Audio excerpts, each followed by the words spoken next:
Assalamualaikum warahmatullahi wabarakatuh.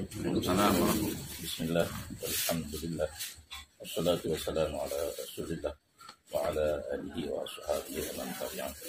Amma ba'du, saya selaku pendiri Partai Adil Sejahtera PAS Aceh, saya sangat berharap terutama kepada para alumni dan seluruh tengku-tengku yang ada di Aceh untuk ikut berpartisipasi dalam mendeklarasi Partai PAS Aceh ke depan supaya kita tengku-tengku dari pesantren dan dayah ini dapat bersatu padu, tidak ada yang membicarakan tentang politik di luar politik.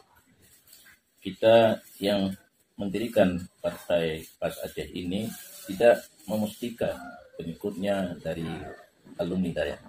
Semua bisa berkiprah demi kemajuan politik di masa yang akan datang, berpolitik secara murni, secara bersih. Terutama kita sangat mengharap kepada para milenial untuk ikut berpartisipasi. Inilah salah satu cara untuk membersihkan politik daripada tangan-tangan jahil dengan terjadinya suap dan terbentuknya Partai PAS. Kita sangat berharap ke depan politik ini akan lebih baik.